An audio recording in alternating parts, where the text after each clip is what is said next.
Мельхіёр Ваньковіч «Шчанячыя гады». Літаратурныя зацемкі.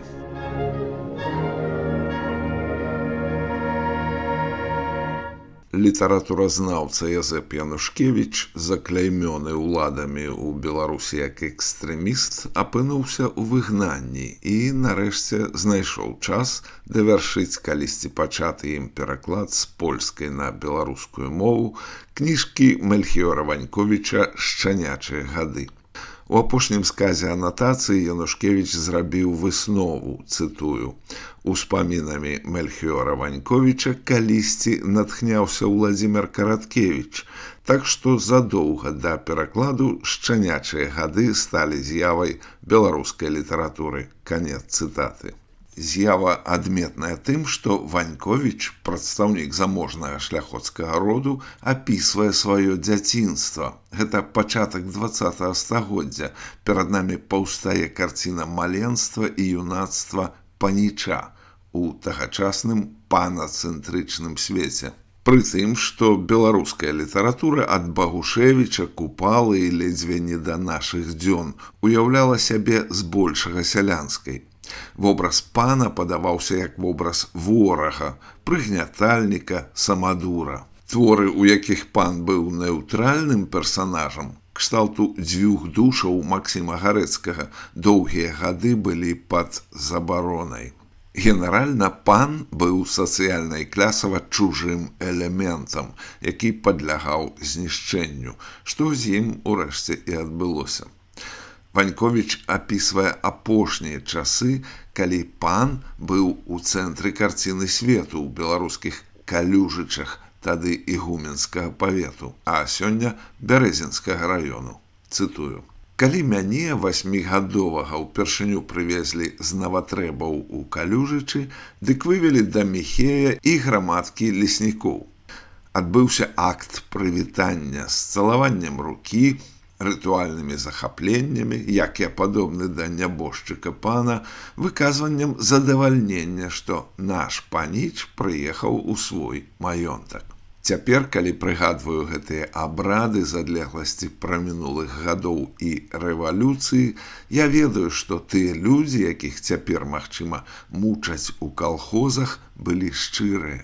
У ладзе іх жыцця, закладзеным стагоддзямі, пан быў гістарычнай неабходнасцю, ён быў сонцам, вакол якога круцілася планетарная сістэма некалькіх вёсак. Быў крыніцай заробку і цвярдыняй формаў жыцця, да якога яны звыклі. Даўней, калі знікаў пан, згасалі і іхныя хатнія агмяні, іх змятала тая самая віхура. Калі б не стала пана, беларус не мог бы ўявіць сабе жыцця. Дык як жа без паноў, пыталіся яны самі ў сябе, поўнае здзіўлення, калі пачуліся першыя подыхі рэвалюцыі. Паны, вядома, былі і ажно да канца заставаліся клясам, што жыў з сялянскай працы, якая, страціўшы свае звыродлівыя прыгонніцкія формы, фактычна заставалася ў моцнай залежнасці ад двара.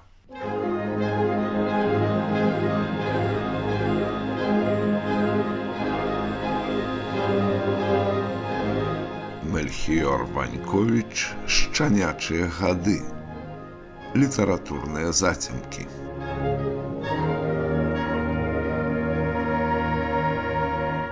Гэтую залежнасць, гэты патэрналізм аўтар тлумачыць натуральнасцю, гэта значыць прыроднасцю ладу жыцця.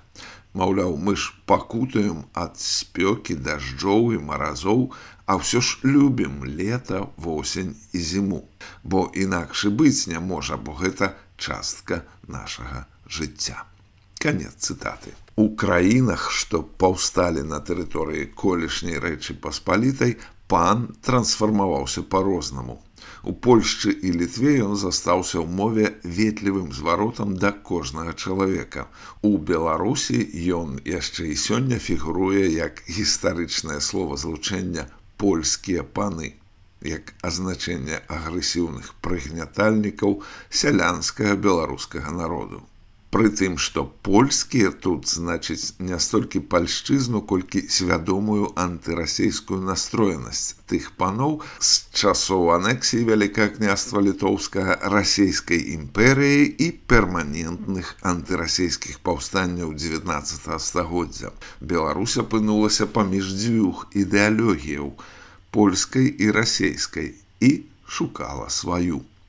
З аднаго боку крышталізавалася беларуская незалежніцкая ідэалогія, з іншага прарасейская ідэалогія растварэння ў расійскім свеце. Гэтае змаганне ў поўнай меры працягваецца і сёння.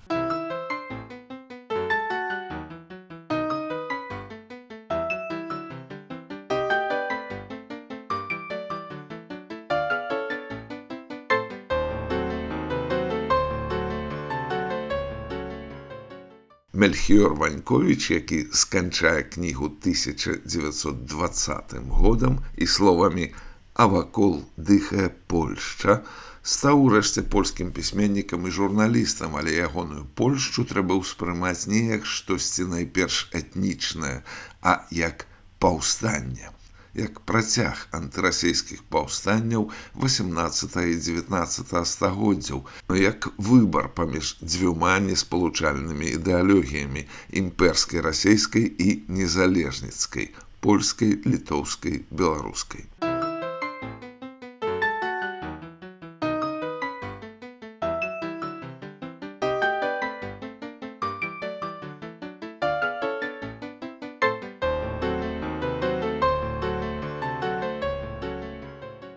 Храналагічна моўная сітуацыя выглядала так. Ваньковіч піша: «Сярод іншага на гарышчы ў старым куфры, запханым паперамі, я знайшоў пергамент з уласнаручным подпісам караля Жагімонта Аўгуста ад 16 чэрвеня 1570 году, які надаваў наватрэбам прывілей на валоданне карчмою.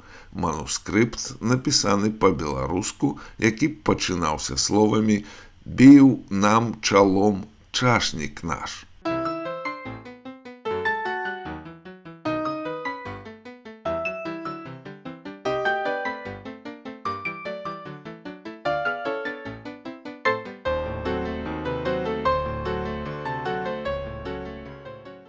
На час таго манускрыпту гэта была зусім сабе беларуская Беларусь, якой яна і была ад самага пачатку.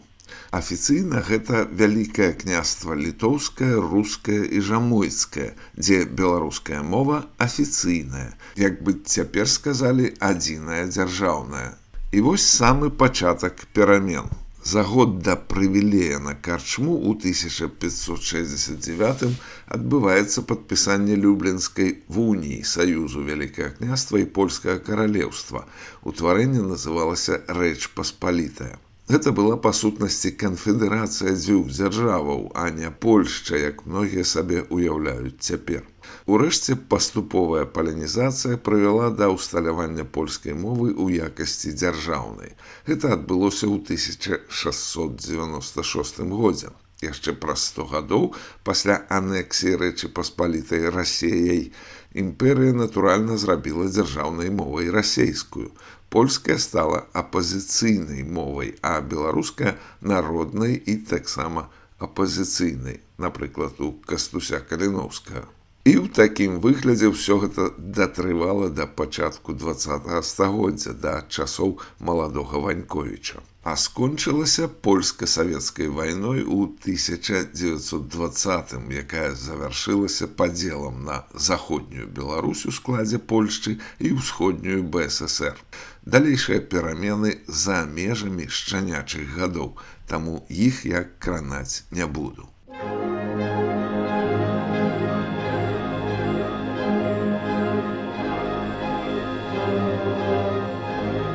Мельхіёр Ваньковіч «Шчанячыя гады».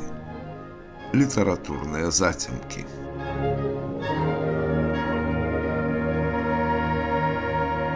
Аднак вярнуўся да таго панацэнтрычнага свету.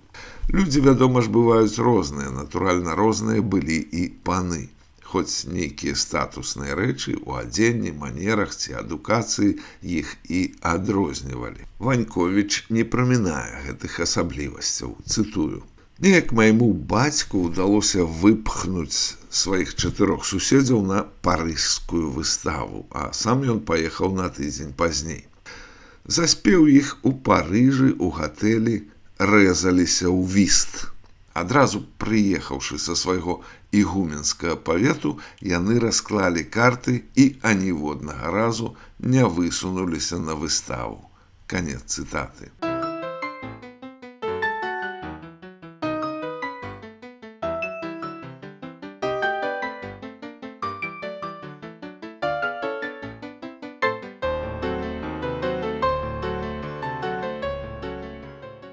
То бок, як дома, так і ў Парыжы адзінае, што іх займала – карты. Міжволі падумаеш, паны, а як дзеці. Яшчэ адзін момант, за які аўтар апраўдвае паноў псаванне дзевак. Цытую. Паданне кажа, што дзед Мельхіёр ездзіў па вёсках на вялікім белым кані і псаваў дзевак. Была ў гэтым і своеасаблівая карысць. У навакольных вёсках спрэс трапляліся паўарыстакратычныя тыпажы. Дык дабрабыт сялян падрос, бо пан меў шчодрую руку і значная частка ягонага маёнтка праз экс-дывізію пайшла на аліменты.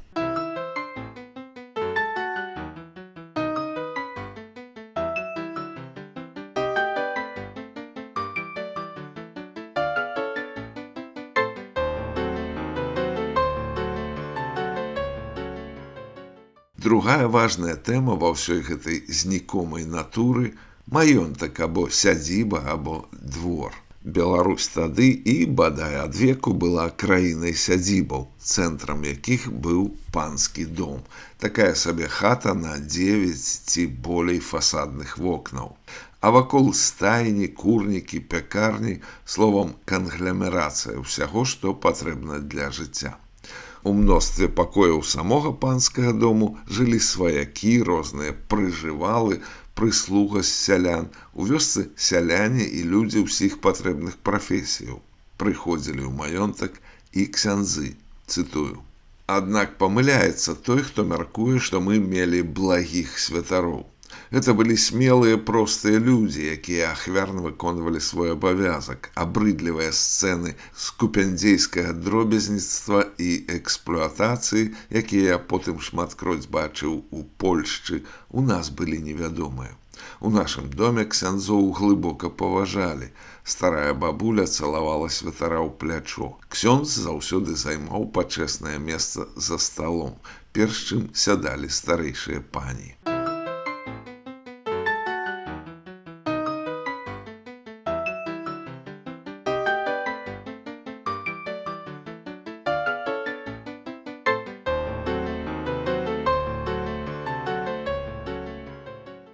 Дарэчы, літоўцы аднавілі сам панятак двара. Тут адбылося тое самае, што і з паняткам пан. Гэта значыць, што панамі сталі ўсе, як у Польшчы. Рэч у тым, што ў незалежнай ужо Літве была праведзеная рэстытуцыя. Людзям вярнулі тое, што адняла ў іх савецкая ўлада. У Беларусі ж гэтая знікомая натура бадай што і знікла разам з беларускай мовай і антырасейскім настроем. Я б нават не называў яго анты, бо гэта зусім не агрэсія, а асцярожнае стаўленне да расейцаў і ўсяго, што яны да нас прыносяць.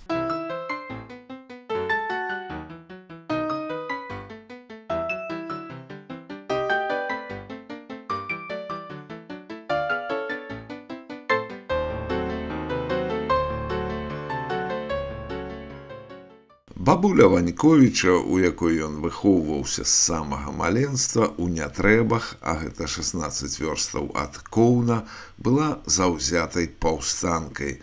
Яна была бабуляй па мацярынскай лініі. Цытую: «Вось так, заплюшчваючы вочы пакаленням, спакутаваная і ўжо напалову ўрослая ў замагільны свет смерцямі сучаснікаў, кіравала наватрэбамі і нашымі дзіцячымі лёсамі Фелікса Канстанцінава, дачка Швайніцкая з бачыжмальскіх, татарскага роду. Яна памерла ў 1913-м. Дом той і жыццё, якім ён поўніўся, мусілі знікнуць. Ён нібы ўвасабляў адцвітанне, спарахненне і знікненне гэтага жыцця і не быў падрыхтаваны да часоў, якія надыходзілі».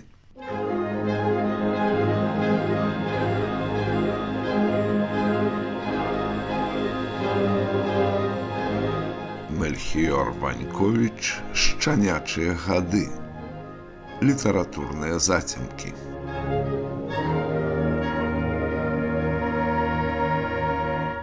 У гэтай кнігі незвычайная структура. На простую нітку ўспамінаў па чарзе нанізваюцца каралі, большыя ці меншыя, як музычныя акцэнты, што складаюцца з маляўнічых насычаных пералікаў, складзеных разам з дэталяў той ці іншай з'явы, якую апісвае аўтар. Гэта не вершы пасярод прозы, а менавіта музыка, як бы аўтар граў асобныя ноты і раптам устаўляў акорды.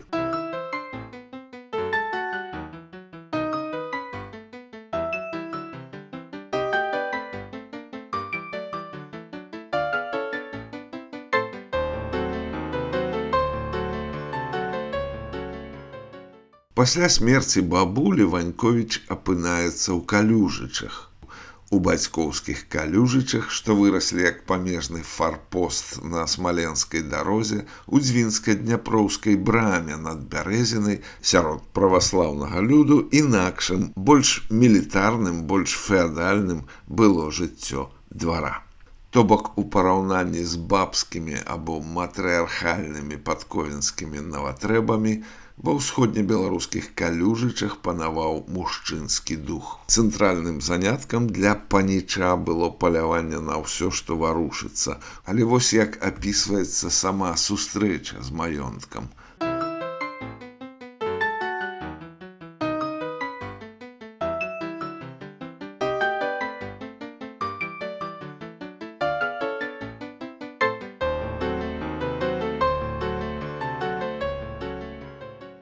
З першай хвіліны, калі перад будынкам вакзала ў Барысаве я ўбачыў чацвярых цугавых гнядых, якія прысядалі на задніх капытах, люрэю, расшытую срэбнымі гербавымі стрэламі, калі брычка, падскокваючы на недакарчаваных лясных сцяжынах, праносілася беларускімі палеткамі, палянамі, акаймаванымі лясным гушчарам на даляглядзе, з той першай хвіліны душой хлопчыка неадольна завалодаў край бяроз, туманоў і верасоў. Бацькоўскі край.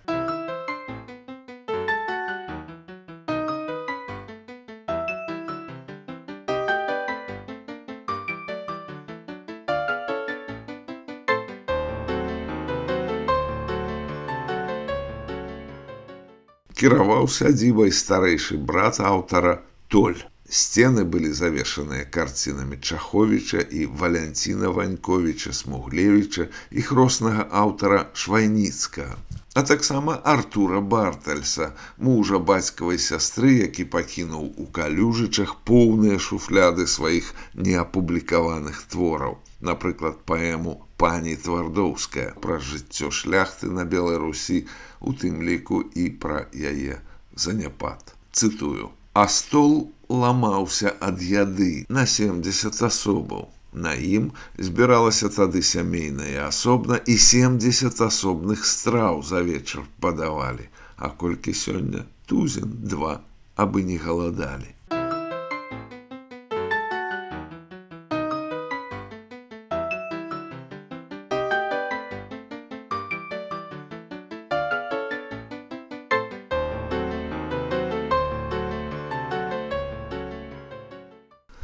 Бальшавіцкія пагромы, тужлівая праўда прыходу новай улады. Сяляне рабуюць панскія сядзібы. Паламаныя лозы ранейшага жыцця прагнуць адрастаць, піша Ваньковіч і дадае: яны не адрастуць.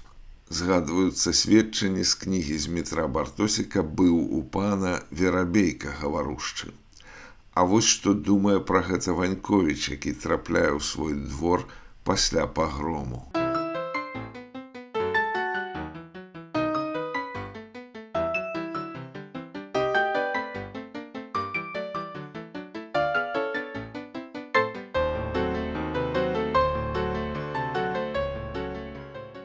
Тры дні таму была іх праўда.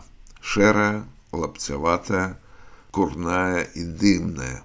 У прэлых світках ад гэтай зямлі, ад туманоў, балот, ад галечы, ад цяжкага жыцця, даўно знаёмая ад батуравых часоў, працягнутая палісандравай палітурай. О, як жа я, сын гэтай зямлі, люблю абедзве праўды.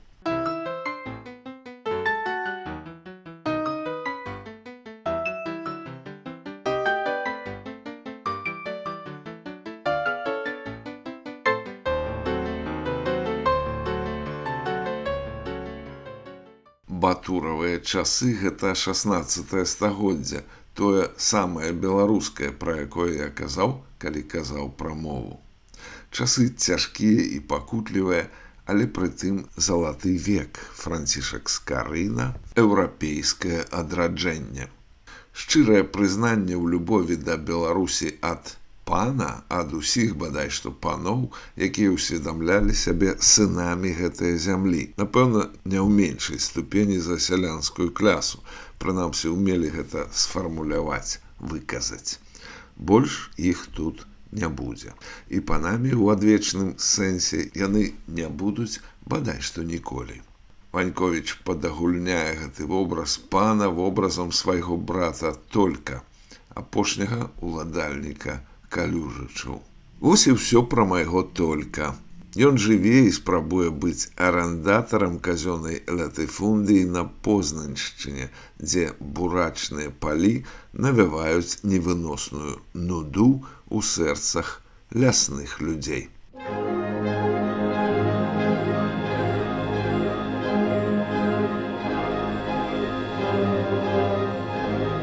Мельхіёр Ваньковіч «Шчанячыя гады». Літаратурныя зацемкі.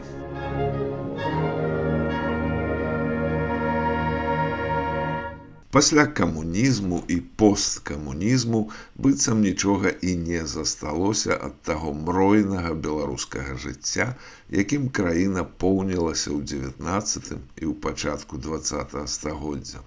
Толькі прырода, рэшткі сядзібаў ды што-нішто ў сялянскім побыце. І, натуральна, мроі, тужліва-салодкія мроі пра самутую колішнюю Беларусь. У кнізе Ваньковіча тыя мроі абрастаюць пахамі і словамі, напаўняюцца, наліваюцца праўдзівай канкрэтыкай, ажываюць у імёнах, паводзінах, характарах, у агнях з вокнаў і грубак. Ажывае колішняя Беларусь. Кніга насычаная такім мноствам фактаў, сюжэтаў і карцін, што робіцца скарбам. Па прачытанні яе трэба абавязкова паставіць на паліцу, бо памяць будзе неаднойчы нагадваць пра штосьці і патрабаваць пацверджання.